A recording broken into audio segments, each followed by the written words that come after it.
Վերջին օրերին հրապարակվել են երկու կարևոր զեկույցներ՝ ԵԽԽՎ զեկույցը եւ Հայաստանի արտաքին հետախուզության ծառայության տարեկան զեկույցը, որոնք թեև տարբեր հարթակներից, բայց գրեթե միևնույն մտահոգիչ ազդակներն են փոխանցում անվտանգության, ինքնիշխանության եւ տարածաշրջանային զարգացումների վերաբերյալ։ Մեզ հետ Հայաստան խմբակցության падգամավոր Քրիստինե Վարդանյանն է, շնորհակալություն հրավերը ընդունելու համար։ Եվ այսպես զեկույցների բովանդակությունը իսկապես մտահոգիչ է, դրանք ըստ էության ավելի են խորացնում հանրության կասկածները եւ ընտրությունների նախաշեմին այն անորոշության մթնոլորտը, որ տիրում է։ Դրան գումարվեց նաև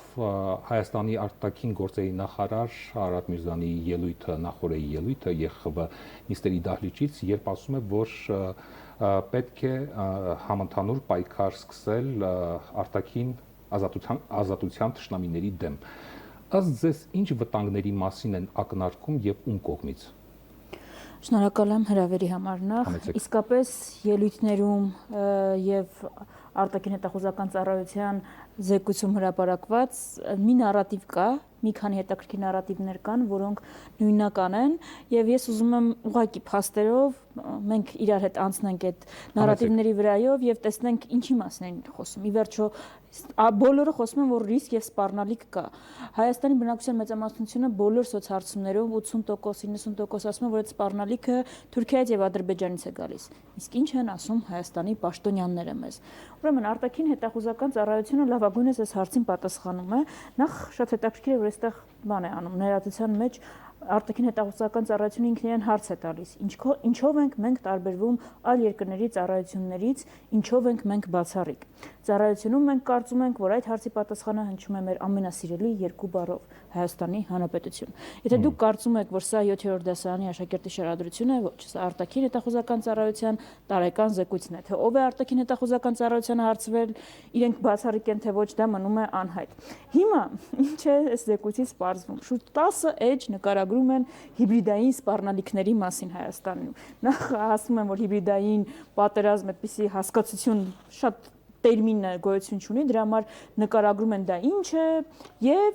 նկարագրում են, որ Հայաստանը դրա կենտրոնում է, ընտրություններից առաջ հիբրիդային սպառնալիքները ավելանում են, ռիսկերը մեծանում են։ Եվ չեն ասում այդ հիբրիդային սպառնալիքները որտեղից են գալիս։ Ի վերջո, ով է այդ անհայտ պոզով, պոչով կենթանին, որ արտաքին հետախուզական ծառայությունը 10 էջ է ասում, որ մեզ սպառնում է Արարատ Միրզոյանը, ԵԽԽՎ համաժողովի ընթացքում է ասում, եթե դուք ակնարկում եք Ռուսաստանին ու տենց 10 էջ գրում եք ձեր արտաքին հետախուզական ծառայությունում, ելույթ եք ունենում, ի՞նչն է խնդիրը։ Համարձակություն չունեք այդ բառը արտասանել, հո Վոլդեմորտը չի, որ բանը արգելված է բառը արտասանել։ Ասեք ով է մեզ սպառնում։ Ի վերջո, ով որտեղից է Հայաստանի սպառնալիքը, որ պետությունն է սպառնում Հայաստանին եւ ովքեր են պատերազմողում Հայաստանի դեմ։ Մեր ժողովրդի պատասխանը դրան շատ պարզ է՝ Թուրքիան եւ Ադրբեջանը։ Բայց եթե դուք այլ տվյալներ ունեք, ասում են, որ սահմանին էսկալացիայի հավանականությունը գրեթե 0 է։ Հիմա գալիս ենք դրան։ Այսինքն մի քանի էջ նկարագրել, որ Հայաստանի հիբրիդային սպառնալիքների կենտրոնում է, մութ ուժերը սպառնում են Հայաստան եւ չասել այդպես էլ, որտեղից է այդ սպառնալիքը։ Եթե դուք չեք ֆիքսում սպառնալիքը որտեղից է, ո՞նց եք դիմագրավելու։ Հիմա արտաքին հետախուզական ծառայությունը շարադրության տեսքով իդեպ այսպես են անցնում նաև փակ հանդիպումները մեր ծառայության ղեկավարի հետ, նկարագրում է տարածաշրջանում իրավիճակը, որպեսզի համառոտ 26 էջանոց զեկույցը ես ձեզ ասեմ,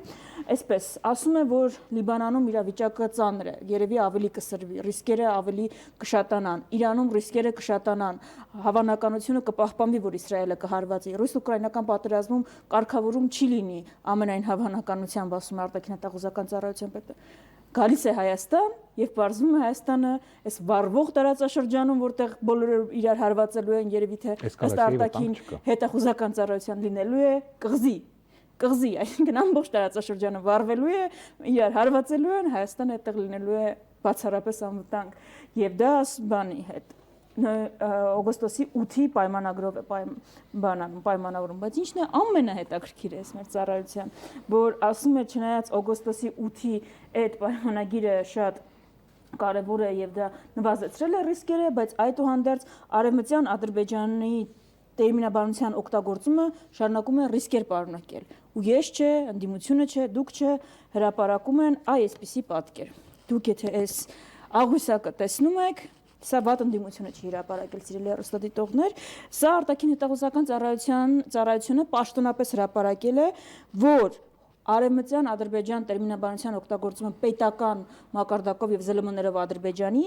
էականորեն աճել է օգոստոսի 8-ից հետո։ Այսինքն, իրենք են փաստում, որ օգոստոսի 8-ից հետո այս մարտիկ ոչ թե պահպանել են 30 քանի տոկոս, չեմ հիշում, քանի տոկոս ավելացել է։ 150-ով ավելացել է, այո, շուրջ 30%-ով։ Պատկերացնում եք, շատ հետաքրքիր խաղաղության պատրաստվելու ձև է, բայց եթե ձեզ այս գրաֆը ոչ բան չհամոզեց, անցնենք հաջորդ գրաֆին, էլի նույն արտաքին հետախուզական ծառայության հրապարակած։ Սա Ադրբեջանի զինվելու տեմպերն են, ռազմական բյուջեի ավելացման տեմպերը, ու ինչպես տեսնում եք, դրանք մենակ բարձրանում են։ Ուշ հետաքրքիր բան է առաջանում, որ Ադրբեջանը ում դեմ է զինվում։ Թուրքիայի, Ռուսաստանին է հարվածելու, Իրանին է հարվածելու, Իսրայելի դեմ է պատերազմ բանանելու։ Միակ երկիրը, որը Ադրբեջանը իր հարևանների հետ խնդիր ունի, Հայաստանի Հանրապետությունն է։ Այսինքն այս երկու գրաֆը, հասկանում եք, ցույց է տալի քարոզչական պատրաստվածությունը եւ ռազմական պատրաստվածությունը։ Հիմա այս փաստերը մեր արտաքին հետախուզական ծառայությունը համադրել է, ասել է, որ տարածաշրջանը եռում է, իրար հարվածելու են բոլորը, կարգավորում չի լինելու, ասել է, որ Ադրբեջանը շարունակում է զինվել ու Հայաստանը զավթելու բանն է հյուսում, քարոզչական պատրաստություն տեսնում, բայց խաղաղ ենք լինելու։ Բայց այստեղ վտանգ չկա, իդեպ Թուրքիայի մասին, վտանգ չկա Թուրքիայից, ոչ մի բառ չկա, բայց հիբրիդային ինչ-որ մուտք կենթանոց մենք բան ենք անում, այսինքն սպառնալիք ունենք ու չեն նշում, լավ, այդքան նկարագրել եք 10 էջ, նշեք հասկանանք ով է այդ սպառնալիքը, որ կարողանանք դիմագրավել։ Հիմա ինչու ես այսքան մանրամասնեցի, որովհետև այս նույն նարատիվն է Արարատ Միրզյանի խոսություն եւ ընդհանրապես Հայաստանի պետական պաշտոնյաների, այսինքն անում են ԵԽԽՎ զեկույցում նույնիսկ գրված է շեշտվում է հիբրիդային պատերազմի մասին եւ այդ վտանգները, որոնց կարող է ենթարկվել Հայաստանը ընտրությունների նախաշեմին եւ ընթացքում։ Այստեղ է ամբողջ ինքնիշխան Հայաստանի դեմքը նաեւ ինքնիշխան իշխանությունների դեմքը պատրվում։ Եվրոպական կառույցները չեն խորշում Ռուսաստան անունը տալուց։ Ուղիղ հայտարարում են, բանաձևերում ֆիքսում են, բայց երբ գալիս է Հայաստանին, գիտեք, այդ տերմինաբանությունը օգտագործում են, այսպես Ռուսաստան բառը այդտեղից հանում են։ Հիմա հարց է առաջանում։ Դուք այդքան ինքնիշխան չեք, որ կարողանաք ֆիքսել սպառնալիքը որտեղից է գալիս, եթե գալիս է այդ սպառնալիքը։ Իսկ կարող է ամբողջ քարոզչական փուչիկ է, շատ ծիծաղալու կլինի իսկապես Հայաստանի ցանկացած քաղաքացու համար, եթե թողած Ադրբեջանի սպառնալիքները, Ադրբեջանը ասում է Հայաստանը ամբողջ պիտի զավթեն, պիտի ադրբեջանցիները բնակեցնեն, Սևան անվանում է ադրբեջանական անունով, Թուրքիայի սպառնալիքը թողած Հայաստանի պետական պաշտոնյաները վեր են կենում եւ ասում են, որ Ռուսաստանից է մեր սպառնալիքը։ Հիմա այս ամենը համադրելով դուք ինչի եք եզրահանգում, խաղաղության օրակարգը ինչ փուլում է, այսպես ասած խաղաղության օրակարգը։ Խաղաղության օրակարգը ես եզրահանգում եմ, որ խաղաղության օրակարգ չկա, կա նախընտրական փուլում Փաշինյանին կրեդիտներ տալու օրակարգ եւ դրա համար ինչ պետք լինի կօգտագործեն եւ ինչ քայլ պետք լինի նաեւ կարվի։ Ես իրական խաղաղությունը տեսնում եմ երաշխիքներով, տեսնում եմ մեխանիզմներով եւ տեսնում եմ սեփական բանակով ամրապնդված։ Ես խաղաղություն, որտեղ մի կողմը չի կարողանում իրեն պաշտպանել եւ ոչ մի լծակ չունի իրեն պաշտպանելու, մյուս կողմում էլ ավելանում է անընդհատ նարատիվները, ավելանում են, ես այդպես խաղաղություն չեմ տեսել։ Դուք ինչ չեք կարող այդ օրինակը ցույց տալ։ Ես գերիներով խաղաղություն չեմ տեսել։ Ես օկուպացված զոր տարածքներով խաղաղություն չեմ տեսել։ Հիմա այս հանրագումարը այս ամենը ինչ է, որ այս ամեն ինչը քարոզչական փուչիկ է ընտրությունների համար, որ մենք իսկապես կարծես Ալիևը եւ Էրդողանը վերածվել են Նիկոլ Փաշինյանի նախընտրական շտաբի պետի եւ այդ բանով տրամաբանությամբ ոնց որ բաներ են տալիս։ Հայերեն գրական հայերեն սպասեր նկատի ունեմ, այսպես բան են փոխանցումներ են անում, որ կարողանա գոլ խփի սեփական ժողովրդի դարպասին։ Սա է ամենամեծ խնդիրը։ Խոսենք ներքաղաքական խնդիրներից, որոնք տեղ են գտել նաեւ ԵԽԽՎ զեկույցում իշխանություն, եկեղեցի, լարված հարաբերությունների մասով։ Ինչ վտանգ եք տեսնում, երբ քաղաքականապես չստուգված եւ զգայուն ձևակերպումները տեղ են գտնում միջազգային կառույցի ձևակերպումներում, սա արդյոք Հայաստանի իշխանությանը հնարավորություն չի տալիս հաշվեհարդար տեսնել եւ իրենց հաշվեհարդարը լեգիտիմացնել միջազգային կառույցի ձևակերպումներով։ Իհարկե տեսնում եմ եւ ասեմ ավելին, սա նախարգանքն եւ նախապատրաստությունն է քարոզչական այդ թվում Եվրոպական միության կողմից Հայաստանի ներքին գործերի միջամտության, սա ինչ որ առանձին դրվագ չի, Կայա Կալասը հայտարարեց մի ամիս առաջ, որ Արարատ Միրզոյանը իրենց խնդրել է Մոլդովայի օրինակով օգնություն տրամադրել Հայաստանում սպասվող ընտրություններին, այսինքն հայտարարվեց փաստացի հրավերի մասին երկրի ներքին գործերին ուղիղ միջամտության, ավելի ուղիղ միջամտության օրինակ ես ուղղակի չգիտեմ։ Հիմա այս բանաձևը, որը ԵԽԽՎ-ում է ընդունվել անընդունելի ձևակերպումներով իրականում, դրա նախապատրաստությունն է, արդեն տարբեր ՀԿ-ներ այստեղ գործունեություն են ծավալում եւ Եվրոպական միությունը ուղիղ ասում է ես ձեր ներքին գործերին, ձեր ընտրություններին միջամտելու եմ, կամ պիտի լինի իմ ցանկությամբ, կամ դա ազատ արդար ընտրություններ չեն համարվելու, ինչպես Մոլդովայում խոշոր հաշվով եղավ։ Եվ որն է այստեղ ամենամեծ խնդիրը, որ ԵԽԽՎ-ն դադարել է լինել, ընդհանրապես եվրոպական կառույցները դադարել են լինել այն արժեքների կրողները, որոնք իրենք են հայտարարել։ Իրենք աշխարհաքաղաքական շահերի սպասարկողների են վերածվել, որ բարձ հասկանաք, օրինակ Վրաստանում տեղի ունեցած ընտրություններում, որտեղ խախտումներ այդպես էլ չեն հայտնաբերվել, միայն մի տեսանյութ կա այդ քվեաթերթիկները բիրտ կերպով քվեաթ տուփերի մեջ գցելու, ավել փաստեր երբ խոսում ես, ասում ես կարող եք ներկայացնել, ոչ ոք չի կարողանում ներկայացնել, բայց ԵԽԽՎ-ն պահանջում է, որ այդ ընտրությունները չեղարկվեն, արդյունքները նոր ընտրություններ նշանակվեն, Վրաստանի համար խնդիրներ են ստեղծում, որովհետև իրենց սրտի իշխանություն չի ընտրվել։ Եվրոպական երկրների դեսպանները եւ արտաքին գործերի նախարարները Վրաստանում մասնակցում են ցույցերի։ Դուք այդպիսի բան տեսել եք։ Եթե դուք ուզում եք հասկանալ սա նորմալ է թե նորմալ չի, մի բան մոռացեք, որ Եվրոպական միության մասին ենք խոսում։ Ասենք պատկերացեք Ռուսաստանն է նման բան անում։ Սա նորմալ է, նորմալ կարող է լինել, բնականաբար ոչ։ Որն ինչու է նորմալ պիտի լինի Եվրոպական միության դեպքում։ Արդյոք դժվար չէ այսքանից հետո ժողովրդավարությունից խոսել։ Դե Եվ լսել այն հորդորները, որոնք ներկայացնում եւ թելադրում է Եվրամիությունը, Եվրոպական միությունը հիմա ինքը շատ մեծ խնդիրներ ունի։ Նախ նրանք պետք է լուծի, կարծում եմ, եւ երկրորդը իսկապես վերադառնա իր այդ արժեհամակարգային դաշտ ու սպասարկեն արժեքները, որի մասին իրենք բարձր խոսում են։ Բայց ես մի բան գիտեմ, իհարկե դժվար է եւ